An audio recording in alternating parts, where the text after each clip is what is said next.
Hermanos, esta noche el mensaje que vamos a compartir se titula "Con Dios me basta".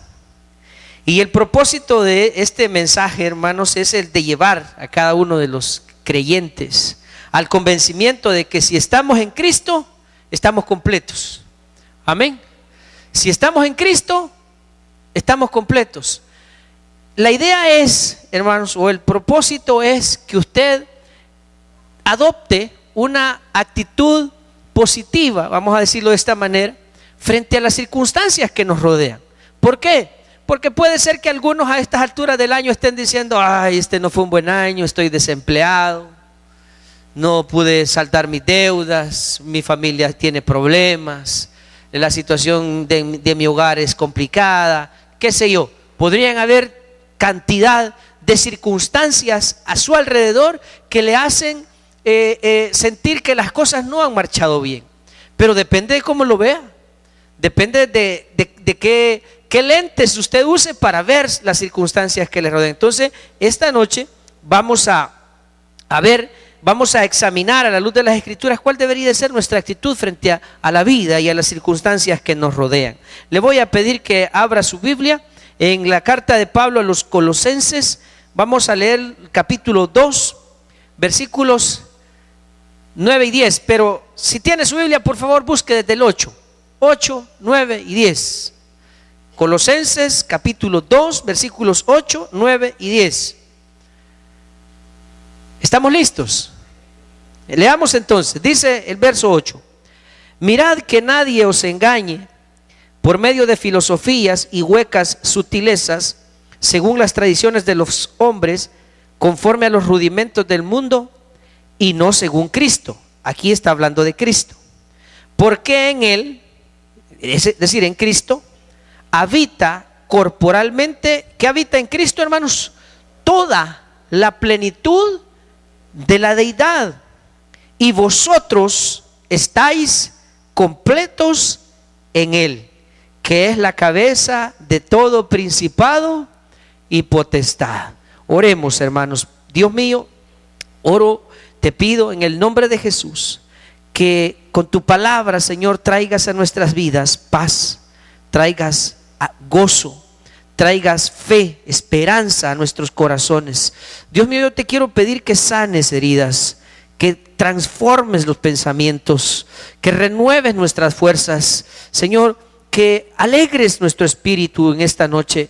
Si alguno de nosotros está aquí, Señor, acongojado, desanimado, confundido, triste, mi Dios, restaura el gozo en él. Devuélvele, Señor, la esperanza, la fe, las fuerzas que ha perdido, Señor, por las circunstancias que puedan estar rodeando su vida. Dios, te pido que así como abriste los ojos de Jesse, aquel siervo del profeta, Señor, y que él pudo ver cómo tu respaldo estaba con ellos, que así también mis hermanos, Señor, puedan abrir sus ojos espirituales y ver tu gloria, Señor, ver cómo tú tienes cuidado de nosotros y nunca nos has dejado ni lo harás jamás, Señor. Ayúdanos en esta hora, Padre, a ver a través de tu palabra, a ver la vida, Señor, de la manera que tú la ves. Dios, ministranos en esta noche.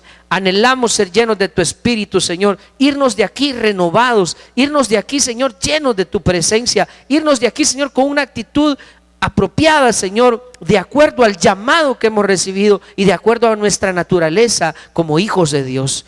Gracias te doy, Señor, por esta oportunidad que tenemos, y te pido que nos hables a todos. Espíritu de Dios, háblanos, edifícanos. Dios mío, toma cautivos los pensamientos de todos nosotros en esta noche y tráelos a Cristo, a la obediencia a Cristo en esta hora. Gracias te doy, Señor, me pongo en tus manos y te pido que pongas en mí tus palabras, Señor, para edificarnos a todos. En el nombre de Jesús oramos y damos gracias. Amén. Bueno, las personas solamente podemos adoptar dos tipos de actitud frente a la vida: positiva o negativa. Ahora, sin importar las cosas que tengamos enfrente, ¿verdad?, ¿qué factores pueden influir respecto a la actitud que nosotros tengamos ante las circunstancias? Uno de esos factores es nuestra fe. Si alguno de nosotros está falto de fe, todo lo que le pase, ¿cómo lo va a ver? Lo va a sobredimensionar, ¿verdad? Una pequeña enfermedad y va a decir, ay, ya me voy a morir. Un tropezón se dio en una piedra y dice, ay, ya me voy a morir. Depende de la fe que nosotros tengamos. Entonces la fe es un factor determinante en la actitud que nosotros tengamos. ¿Cuál es otro factor también que tiene mucho que ver acerca de nuestra actitud? Nuestra relación con Dios. ¿Qué tan cerca estamos de Dios? Si nosotros mantenemos una buena relación con Él, si estamos distantes con Dios, eso tiene que ver en nuestra actitud frente a las circunstancias. Cuando nosotros estamos lejos de Dios, tendemos incluso a sentirnos culpables. Si algo anda mal en nuestra vida, decimos, es que Dios me está llamando la atención, es que seguramente Dios me está castigando porque me he olvidado de Él. Entonces, nuestro mismo distanciamiento para con Dios nos hace sentirnos mal ante las circunstancias. Esa es otra de las cosas que tiene que ver. Y hay una tercera situación que podríamos mencionar que influye en nuestra actitud, y es nuestra condición interior. Cuando nosotros estamos llenos de luz, la Biblia dice que si nuestro ojo es bueno, dice, todo nuestro interior estará lleno de luz. Pero si nuestro ojo es malo, entonces ¿cuáles serán las tinieblas que hay en nuestro interior? La Biblia dice que el hombre bueno del buen tesoro de su corazón, ¿qué saca? Saca cosas buenas. Pero el hombre malo del mal tesoro de su corazón saca cosas malas. Veamos nosotros qué le dijo, por ejemplo, la mujer de Job a Job cuando le sobrevinieron todas aquellas pruebas a su vida. ¿Cuál fue la actitud de la mujer de Job ante estas circunstancias? ¿Qué le recomendó a su marido que hiciera? Maldice a Dios, le dijo, y muérete. ¿Cuál era la actitud? ¿Cómo podríamos nosotros calificar la actitud de esta mujer ante las circunstancias? ¿Optimista o pesimista? Pesimista. ¿Y Job? ¿Cómo actuó Job? Job dijo, Jehová dio, Jehová quitó. Aunque estaba equivocado su razonamiento, pero en algunas cosas tenía razón. Dios le había dado, eso sí era verdad. Quien se lo quitó no fue Dios, se lo quitó el diablo. Jehová dio, Jehová quitó, pero luego dice Job, sea el nombre de Jehová bendito. O sea que Job, en medio de la adversidad, en lugar de quejarse, en lugar de protestar y de murmurar, ¿qué hizo? Bendijo a Dios. Y nosotros algunas veces, cuando las cosas no marchan bien, en lugar de bendecir a Dios, empezamos ni ganas de ir a la iglesia tengo, ¿qué voy a andar queriendo orar o leer mi Biblia si todo me sale mal? Quizás estoy maldito yo. Empieza la gente a decir hacer ese tipo de razonamientos. Hermano, ¿de qué depende eso? De nuestra condición interior.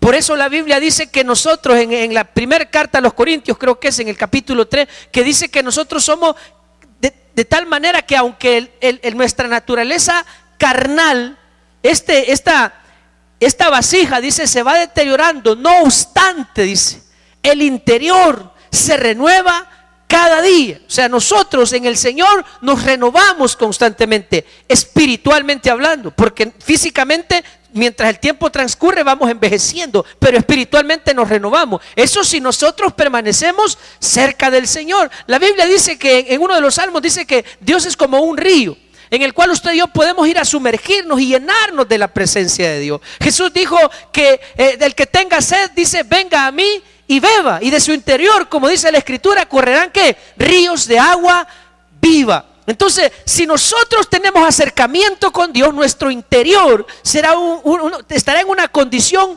buena, en una condición óptima, incluso para enfrentar las circunstancias adversas. Depende de cómo estemos por dentro. Entonces, por eso le decía, factores que tienen que ver en cómo nosotros vemos la circunstancia. Nuestra fe, nuestra relación con Dios y nuestra condición interior. Eso tiene mucho que ver en cómo nosotros vemos la vida, si estamos llenos del Espíritu Santo o no. Ahora, aquellos que estamos llenos del Espíritu Santo, aun y cuando las circunstancias que nos rodean son adversas, nos armamos de pensamientos como este: si Dios es por nosotros, ¿quién contra nosotros?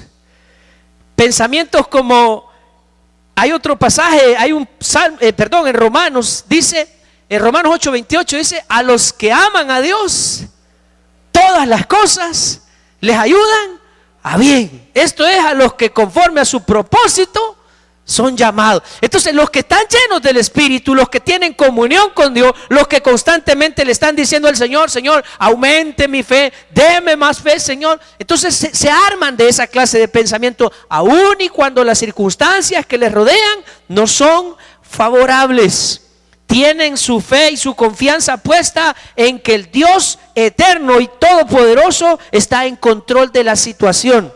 Entonces, ahora, con esta meditación, vamos a tratar de encauzar nuestros pensamientos y nuestra actitud a una condición que sea agradable delante de Dios. Volviendo al pasaje que hemos leído, dice el versículo 9 respecto de Cristo, que en Él habita, hablando de cuando Jesús estuvo humanamente, cuando Jesús adoptó un cuerpo humano, dice: en Él habita corporalmente toda la plenitud de la deidad. ¿Qué quiere decir eso, hermano? En Cristo, podríamos decirlo, estaba concentrado. Oiga bien esto: todo el poder, la gloria y la majestad del Dios Todopoderoso. En Cristo, eso es lo que quiere decir. El término plenitud se refiere a la totalidad. Eso significa totalidad, la totalidad de Dios. La totalidad de Dios estaba ¿en quién? En Cristo, porque de Cristo está hablando el versículo. En Él habita corporalmente toda la plenitud de Dios. En Cristo estaba concentrado, podríamos decir, todo el poder, toda la gloria de Dios en Cristo. Por eso Jesús decía: el que me ha visto a mí, ha visto al Padre. Ahora, ¿por qué le traigo a la mención esto? Hermano, ¿quién es el que habita en usted? ¿Quién habita en usted? Habita Dios. La Biblia dice que nosotros somos el templo y la morada del Espíritu Santo. Jesús, cuando partió a la presencia del Padre, ¿qué le dijo a los discípulos? Me voy, les dijo, pero no los voy a dejar solos. Les voy a enviar al Consolador para que esté con ustedes. Y el Espíritu Santo lo que vino a hacer es, obviamente el Espíritu Santo también es Dios. Cuando nosotros somos llenos del Espíritu Santo, Dios habita en nosotros. Hablamos de toda la plenitud de Dios. Y mire, hay un detalle que yo quiero que usted vea allá en Colosenses siempre, solo que en el capítulo 1. Vea conmigo el versículo 15, de lo que implica Cristo Jesús en nuestra vida. Dice Colosenses 1:15 hasta el 17. Hablando de Jesús, siempre, este pasaje habla de Jesús, dice: Él es la imagen del Dios invisible. Él es el primogénito de toda la creación. Algunos, a partir de este versículo, hago un paréntesis, hay algunos a partir de este versículo aseguran que Jesús es un ser creado, porque dicen que Él es el primogénito de la creación, o sea que como si lo primero que Dios creó fue a Jesús. Pero no, lo que quiere decir que Él es el primogénito es que Él tiene supremacía sobre toda la creación. A eso es a lo que hace referencia ese término. Entonces dice: Él es la imagen del Dios invisible, el primogénito de toda la creación, porque en Él, es decir, en Jesús, fueron creadas todas las cosas, las que hay en los cielos, allá de lo que hemos venido hablando en la gran historia, lo que existía antes de que existiera la tierra, las que hay en la tierra también, o sea que allá el lugar donde habita Dios fue creado por Jesús. Dice: las que hay en la tierra, las visibles e invisibles, sean tronos, sean dominios, sean principados, sean potestades, todo fue creado por medio de Él y para Él. Y Él es antes de todas las cosas. Y todas las cosas, ¿qué dice luego? En Él subsisten. ¿Qué quiere decir eso de que en Él subsisten? Él es el que sustenta toda la creación. Entonces, hermano, la Biblia nos afirma que en Cristo, lo que estamos leyendo en el capítulo 2, habita corporalmente toda la plenitud de Dios, y que es Cristo Jesús el creador de todas las cosas, y que gracias a Él subsiste. ¿Qué podemos nosotros aprender de esto? Hermano, si el creador de todas las cosas, si el sustentador de todas las cosas es el que habita en nosotros y es el que cuida de nosotros, ¿tendríamos usted y yo que estar preocupados? ¿Tendríamos usted y yo que estar temerosos de lo que pueda sucedernos? El problema nuestro es que tenemos una mente que está más apegada a las cosas de esta vida que a las cosas eternas. Jesús le dijo a Pedro, mire, para ponerle un ejemplo, cuando Jesús les anunció a sus discípulos su muerte, obviamente Jesús vino para eso, a morir, a poner su vida por nosotros, pero cuando Jesús les anuncia a sus discípulos su muerte, en una ocasión Pedro, ¿qué le dijo Pedro? Buen amigo Pedro, ¿recuerdan lo que le dijo? Jesús le dijo, no dejes que eso te pase, hombre, mejor vámonos, para que no te hagan nada. Buen amigo Pedro, recomendándole que no se dejara matar. ¿Qué le dijo Jesús? Apártate de mí, Satanás, le dijo, me eres tropiezo. Y le dijo luego, ¿por qué no pones tu mirada en las cosas de arriba? ¿Qué le estaba queriendo decir Jesús? Vos solo pensás en las cosas terrenales. Vos estás pensando en que yo preserve mi vida. Pero Pedro, si yo para esto he venido, yo he venido a poner mi vida para que ustedes tengan vida eterna. Ese es el propósito de mi venida. Para eso estoy aquí, para cumplir el plan eterno. Entonces, pero como nosotros vivimos aferrados a las cosas de esta vida, nos preocupa hasta morirnos. Cuando en el plan de Dios realmente está que usted y yo aquí solo somos como neblina, solo estamos de paso. Pedro, al escribirle a la iglesia, dice, quiero que, hermanos, ruego que comportéis como peregrinos en esta tierra. ¿Por qué? Porque estamos de paso, hermano. Realmente nuestro lugar eterno es al lado de Dios, pero nuestra mente caída, nuestra mentalidad caída, aferrada a las cosas de esta vida, y por eso todo nos intriga, todo nos inquieta, las cosas que pasan nos intimidan, las cosas que pasan a nuestro alrededor, y olvidamos que el Dios Todopoderoso sigue estando en control de la historia. O sea, aquí no va a pasar nada sin que esto sea parte del plan eterno de Dios. Y usted y yo en Dios estamos completos. Con Dios debe bastarnos a usted y a mí. Ok, entonces la Biblia afirma que en Dios habita, volviendo al capítulo 2, verso 9, en Cristo habita corporalmente toda la plenitud de Dios. Él es el creador de todas las cosas y por su poder subsisten. En Él está la gloria, el poder y la majestad de nuestro Dios, y Él habita en nosotros. Por eso el Señor dice que lo único que usted y yo tenemos que hacer, vaya conmigo a Juan capítulo 11, versículo 40. Lo único que usted y yo deberíamos pedirle a Dios siempre. Por eso la Biblia dice que si alguno tiene falta de fe, ¿qué debemos hacer? ¿Pedírsela a quién? A Dios. Eso deberíamos de pedirle usted y yo al Señor cuando nos sentimos angustiados. Pedirle a Dios que nos dé fe, y lo otro que decíamos el otro día, paciencia. Dice Juan 11:40, Jesús le dijo, hablando con Marta, ¿verdad? No te he dicho que si crees, ¿qué le dijo? Verás la gloria de Dios. ¿Por qué le dijo esto Jesús a Marta? Porque Marta, cuando Jesús mandó mover la piedra, ella no creía que Jesús iba a hacer algo acerca de su hermano, que ya tenía 4 días muerto. Y por eso ella le dijo, no hombre Señor, ¿para qué vamos a abrir? Más que ya que le dijo, ya hiede, le dijo. No hombre, no destapen eso, hombre. Ay. Para Marta su hermano ya estaba descompuesto. Para Jesús era una oportunidad de mostrarle a la gente su gloria. Y le dijo a Marta, no te he dicho que si crees, verás la gloria de Dios. ¿Qué necesitamos entonces para ver la gloria de Dios? Creerle. Por eso le digo que una de las cosas que influyen en cómo nosotros vemos las cosas es nuestra fe. Si no tenemos fe, si estamos faltos de fe, en cualquier cosa vamos a ver una gran tormenta, vamos a ver algo imposible de superar. Pero si estamos llenos de fe, vamos a decir, en el nombre de Jesús, vamos a salir de esta.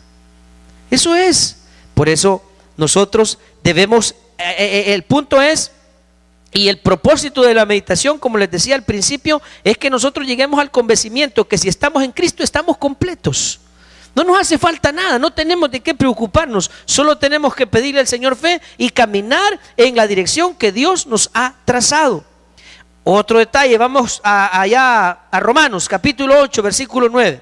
Como decimos que en Cristo habita corporalmente toda la plenitud de Dios, ahora dice Romanos capítulo 8, versículos del 9 al 11, mas vosotros no vivís según la carne, sino según el Espíritu. Si es que, ¿qué dice? El Espíritu de Dios mora en vosotros. Y entendemos que el Espíritu mora en nosotros. Y si alguno no tiene el Espíritu de Cristo, ¿no es de quién? Entonces, ¿quién es el que habita en nosotros? ¿El Espíritu de quién? Ahí dice al final del versículo 9, el Espíritu de Cristo. ¿Así dice o no dice así? El Espíritu, porque el Padre, el Hijo y el Espíritu Santo son uno. Ese es el misterio de la Trinidad. Pero en nosotros habita, dice, y si alguno no tiene el Espíritu de Cristo, no es de él. Pero si Cristo, ¿qué dice? Está en el versículo 10. Si Cristo está en vosotros, porque el Espíritu de Cristo habita en nosotros, el cuerpo en verdad está muerto a causa del pecado, mas el Espíritu, y ahí habla del espíritu humano, por eso está con E minúscula, vive a causa de la justicia. ¿Cuál justicia? La justicia que Jesús nos imputó al poner su vida en la cruz. Versículo 11.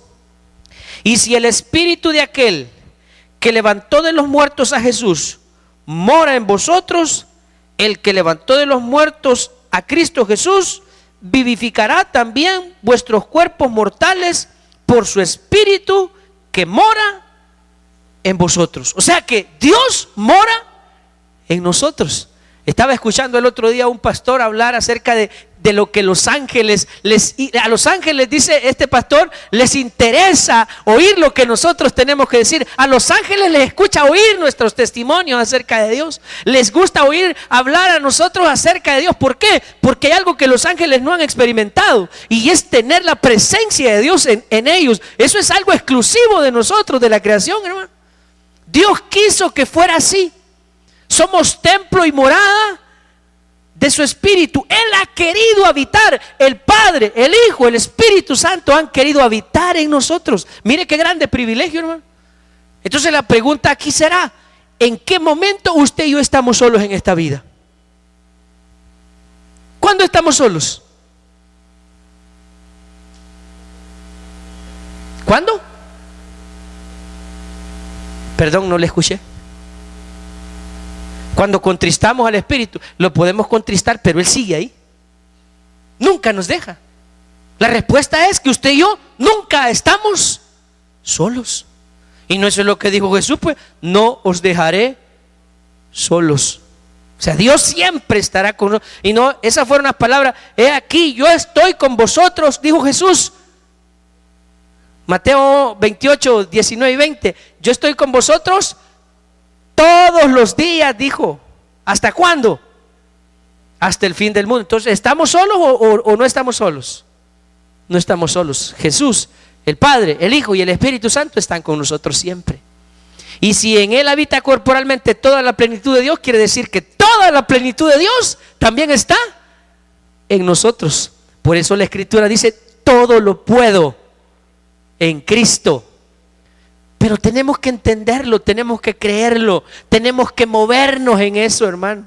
Ese es el punto, que nosotros dejamos que los pensamientos humanos, que las filosofías humanas, que las interpretaciones humanas de la circunstancia, le creemos más a esas interpretaciones que a lo que Dios tiene que decirnos.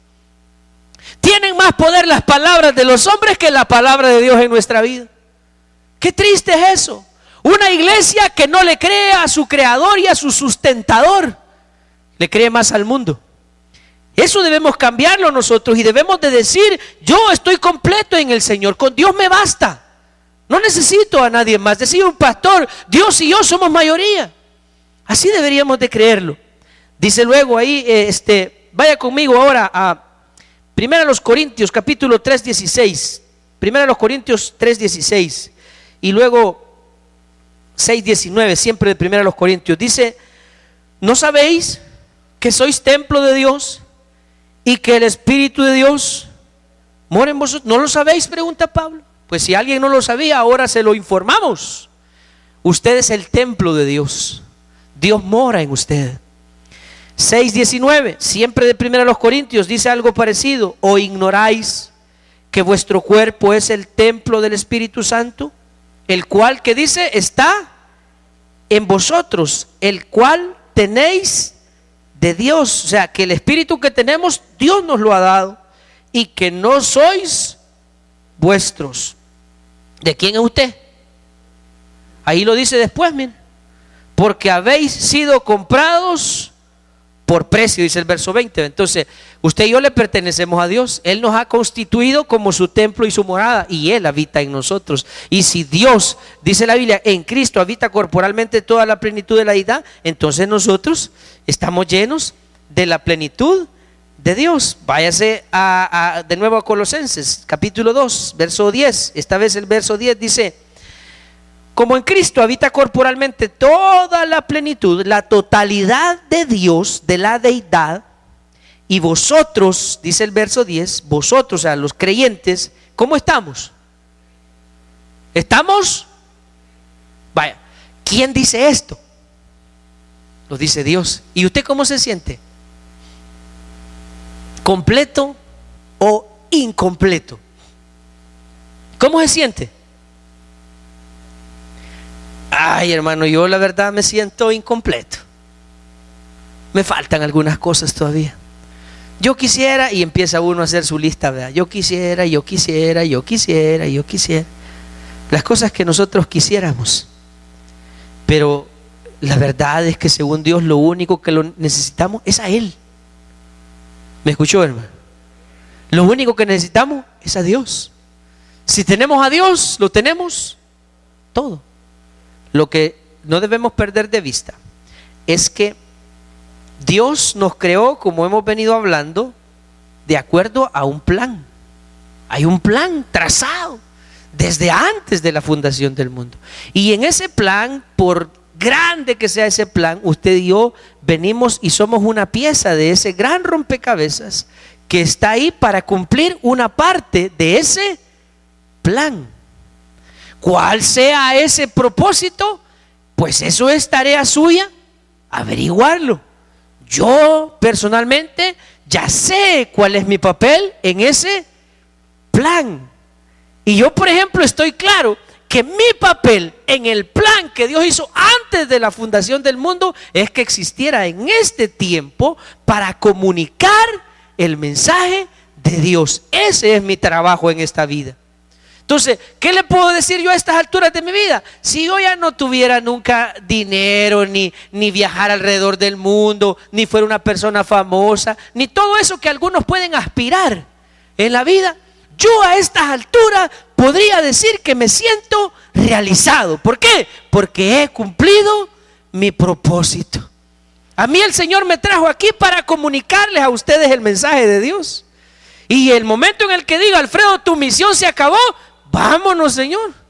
Yo ya cumplí mi tarea. Y no tiene que ver con título, con que diga es que es licenciado, es ingeniero. Eso no tiene nada que ver con eso, porque hay personas que creen que la realización tiene que ver con el dinero.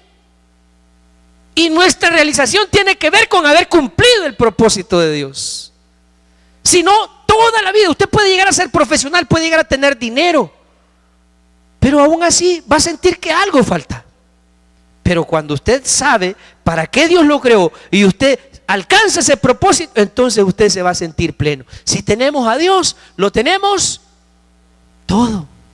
Eso es lo que Dios quiere que usted sepa. y que usted viva de esa manera tranquilo, confiado, alegre, agradecido con Dios, porque ya lo tiene todo. Tenemos a Dios, hermano. Entonces dice, porque en Él habita corporalmente toda la plenitud de la deidad, y vosotros estáis completos en Él, que es la cabeza de todo principado y potestad. Efesios capítulo 3, versículo 17 al 20. Me faltan varios citas, varios pasajes que no quisiera dejar de mencionar, así es que ayúdenme y vamos rápido. Dice Efesios 3, 17. Para que habite Cristo por la fe, ¿en dónde? En vuestros corazones, a fin de que arraigados y cimentados en amor, oiga, ¿qué es lo que Dios espera? Seáis plenamente capaces, que esto es importante porque Dios nos ha llenado de su plenitud. El problema es que algunos no lo entendemos, pero Dios dice, seáis plenamente capaces de ¿qué, hermanos? De comprender con todos los santos cuál sea la anchura, la longitud y la profundidad y la altura, y de conocer el amor de Cristo que excede a todo conocimiento. ¿Para qué? Para que seáis llenos de toda la que, hermanos. Entonces, ¿qué es lo que se necesita para ser lleno de la plenitud de Dios según ese versículo? ¿Qué se necesita? Que habite Cristo, dice alguien por ahí, por la fe en nuestros corazones. Pero eso ya es. Es decir, ¿en cuántos de ustedes ya habita Cristo por la fe? Amén. Entonces ya usted ya cumplió ese requisito. ¿Qué es lo siguiente que se necesita? Dice que seáis capaces, dice el versículo 18. ¿De qué? De comprender cuál es la anchura, cuál es la longitud, la profundidad y la altura del amor de Dios, y que excede a todo conocimiento, para que seáis llenos. O sea, nosotros tenemos que comprender de lo que usted y yo estamos llenos. Estamos llenos nada más y nada menos que de toda la plenitud de Dios. Pero claro, a usted y a mí eso no parece no impresionarnos, ¿verdad? No, hermano, yo preferiría estar lleno de billetes. No entendemos lo que Dios nos ha dado, ¿verdad? ¿Cuántos lo entienden? A muchos en esta época les alegra estrenar, les alegra el aguinaldo, les alegra el ambiente festivo, las celebraciones en las empresas de fin de año, fiestones, borracheras, fiestas, paseos, árbol de Navidad, Santa Claus en los centros comerciales y todas esas cosas, la pólvora, todo eso les alegra mucho. Y es una estrategia del diablo, yo ya se lo he dicho, es una estrategia del diablo para desviar nuestra atención. Porque cuando todo eso pasa, parece que la gente en enero queda todo a comenzar otro año, acabado. Así empiezan muchos el año. Y se nos olvida que usted y yo tenemos el más valioso tesoro que puede existir. Tenemos la plenitud de Dios en nuestra vida. Entonces Dios quiere, hermano, que usted entienda, con Dios me basta. Que no voy a comer pavo, pollo en Navidad. ¿Y qué? Tengo a Dios. No voy a tener para comprar un estreno. ¿Y qué? Tiene a Dios. ¿Qué? Lo que a usted se le ocurra que no va a tener, hermano, usted tiene a Dios y con eso debe bastarle. Amén. Eso es lo que Dios quiere que usted y yo entendamos. Vamos al Salmo 34:9. Por aquellos que creen que todavía están faltos de algo. Dice: temed a Jehová vosotros sus santos. Pues ¿qué dice? Nada. ¿Cuánto dice? Entonces usted es uno de los santos. Entonces a usted no le falta. Yo le tengo una noticia. Usted tiene exactamente lo que Dios quiere que tenga. Ni más ni menos. Ese era el plan. Y si usted pregunta, hermano, ¿y por qué yo no soy tan millonario como Donald Trump? Porque para usted Dios tenía un plan diferente.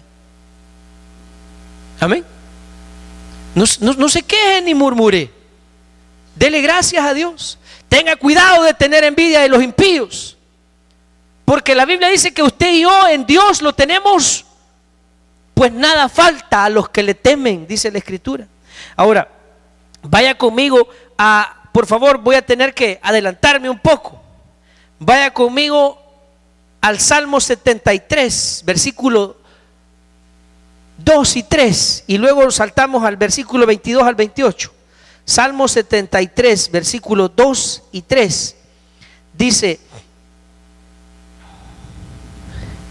en cuanto a mí, dice, este salmo lo escribió Asaf, ya les he contado antes de él. Asaf escribió este salmo en un momento en que parece que, más bien, describe posteriormente lo que a él le pasó.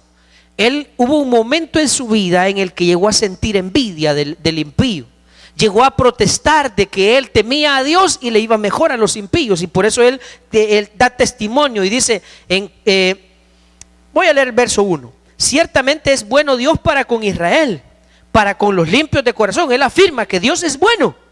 En cuanto a mí, dice Asaf, casi se deslizaron mis pies, es decir, casi la riego.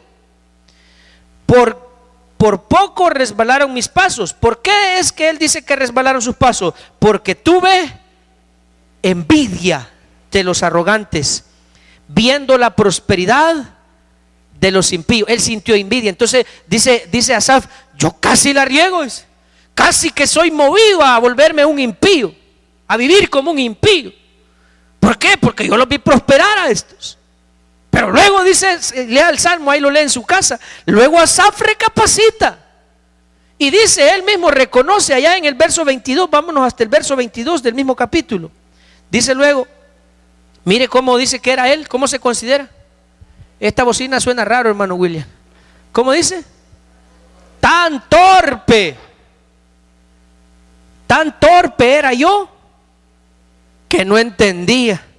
Era como una bestia. Aquellos que sienten envidia de los impíos, que ellos se andan dando la vida y dándole rienda suelta a sus malos deseos, y uno dice, uy, y uno en iglesia, en vigilias y ayunos y culto tras culto, y en estudio bíblico y en la escuela de la vida abundante y en la gran historia, ay, ya estoy hasta aquí de la iglesia. Tenga cuidado, no vaya usted. Él dice, por poco, dijo.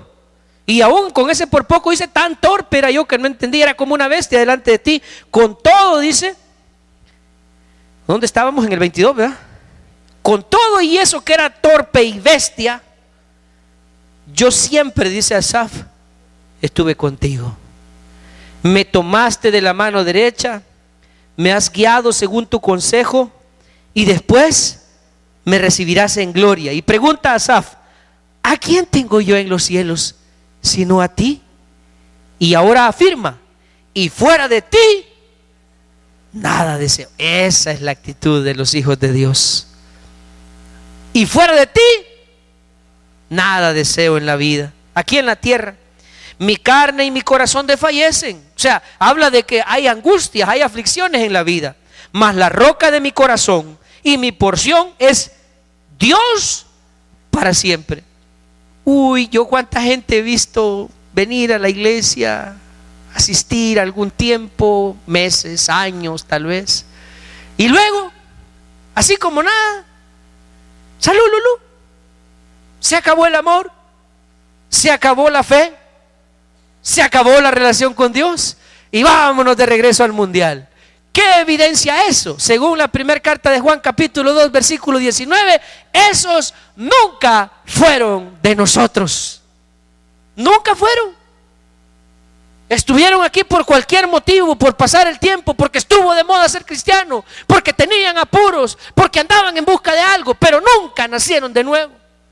Y qué triste es cuando uno ve ese tipo de ejemplos de gente que estuvo y que parece que se hastió de las cosas de Dios y se fue. Asaf dice, la roca de mi corazón y mi porción es Dios. ¿Para cuánto, hermano? Para siempre. Porque he aquí, los que se alejan de ti perecerán. Tú destruirás a todo aquel que de ti se aparta. Pero Asaf dice, pero en cuanto a mí, el acercarme a Dios es el bien. He puesto en Jehová el Señor mi esperanza para contar todas tus obras. Ahí está. Los que somos de Cristo aquí nos quedamos y no nos movemos, hermano. Pruebas vendrán y pruebas se irán, dicen por ahí un corito, ¿verdad? Pero usted y yo vamos a seguir en Cristo, porque si estamos en Cristo lo tenemos todo. Primera de Juan 5:14, ¿qué es lo que usted tiene que hacer si tiene aflicciones? Primera de Juan 5:14 dice: y esta es la confianza que tenemos en Él, que si pedimos alguna cosa conforme a qué, hermanos, a su voluntad, Él nos oye. Porque yo puedo venir y decirle, Señor, que se muera el hermano René. No, dice Valeria, jamás, dice. Digo, porque alguien podría venir y desear que se muera el hermano Alfredo, y en lugar de morirme me hago más joven y más guapo cada día. Estoy mintiendo, ¿verdad? Era para que despertaran. ¿Usted por qué se ríe? Es decir, el que usted le pida algo a Dios no quiere decir que Dios se lo va a cumplir porque usted lo pidió. Dice que Dios lo va a cumplir si es conforme a su. Y allí hablo del plan eterno de Dios. Usted le puede decir, quiero ser millonario, quiero ser millonario, quiero ser millonario, y se va a morir usted pidiendo ser millonario y no va a ser millonario. Entonces va a decir, Dios es mentiroso porque no me cumplió lo que yo le pedí. No, Dios no sería mentiroso. Lo que pasa es que Dios no nos va a dar todo lo que usted y yo queremos. Nos va a dar todo lo que sea conforme a su, y eso significa a su plan. Así es. Todo lo que sea conforme a su plan, Dios lo va a proveer. Entonces usted y yo no tenemos que preocuparnos. En Dios estamos completos. Dice el Proverbio 10:22. El Proverbio 10:22 dice: la bendición de Jehová es la que enriquece, dice, y no añade tristeza. ¿Cuántos de ustedes tienen la bendición de Dios? Entonces son ricos ustedes, pues. ¿Y de qué se quejan, pues? ¿Por qué estamos tristes? ¿Por qué vivimos angustiados? Si tenemos la bendición de Dios, si tenemos a Dios y tenemos la bendición de Dios, somos. Yo creí que iba a oír a una sola voz. Somos ricos. Así dice la Biblia, hermano. Al menos la mía así dice. Que la bendición de Jehová es la que enriquece y no añade tristezas. Y si no, pregúntenle a don Tony Saca. Pregúntenle a don San Francisco Flores. Pregúntenle a don Luis Martínez. Pregúntenle al otro señor que era director del ANDA, del Seguro Social. Y pregúntenle más adelante a don Mauricio Funes también. En la medida en que esas riquezas acumuladas de manera deshonesta, en lugar de traer alegría, van a traer tristeza. Usted y yo no tendremos tanto dinero, pero dormimos tranquilos, mi hermano. Amén. Entonces, lo importante es la bendición de Dios. Y si usted y yo tenemos a Dios, lo tenemos todo. Con Dios me basta. Ese es el pensamiento. Con Dios me basta. Yo estoy feliz, estoy completo en el Señor. No me hace falta nada. Tengo lo que Dios quiere que tenga. Y no es ser pesimista. Un versículo más, un pasaje más, Proverbios 30, versículo 7. No quiero alargarme mucho más. Dice el Proverbio 37. Estas son las palabras de un sabio llamado Agur. Él escribió el capítulo 30 del libro de Proverbios. Y dice este hombre sabio, en su petición a Dios le dice: dos cosas te he demandado, no me las niegues antes que muera. La primera de ellas es vanidad y palabra mentirosa, aparta de mí. Y la segunda es: no me des pobreza ni riqueza, manténme del pan necesario. ¿Por qué razón dirá alguien? Ey, qué mediocre sos vos. ¿Suena mediocre o no suena mediocre? Porque le dijo: no me des ni tan, ni muy, ni muy pobre, ni muy rico. Me quiero quedar en medio, diría alguien. Mediocre. Pero no, él no estaba siendo mediocre. Es lo que estaba diciendo: yo quiero que me des conforme a tu voluntad. ¿Por qué razón? Dice el verso 9: no sea que me sacie y te niegue, como muchos que usted y yo conocemos, que tantito le fue bien y se olvidaron de Dios. Y diga: ¿quién es Jehová? O que siendo pobre hurte y blasfeme el nombre de mi Dios. Entonces La petición de Agur fue: Señor, manténme del pan necesario. El Proverbio 10:22 dice: la bendición de Jehová es la que enriquece. Si usted tiene la bendición de Dios, si tiene a Dios en su vida, usted puede considerarse bienaventurado, puede considerarse una persona plena, puede considerarse una persona bendecida. El Salmo 23:1 dice: Jehová es mi pastor y nada me faltará. Y yo lo creo, fíjese, y yo espero que usted lo crea también. ¿Qué conclusiones podemos sacar de esto? Número 1, en Cristo habita toda la plenitud de Dios. Si yo tengo a Cristo, tengo toda la plenitud de Dios en mí. Número 2, si tengo a Cristo, lo tengo todo. Y número 3, debo sentirme bienaventurado de ser un hijo de Dios y seguro de que Él cuida de mí. Vamos a orar, hermanos. Señor, gracias por recordarnos esta noche que si estamos en...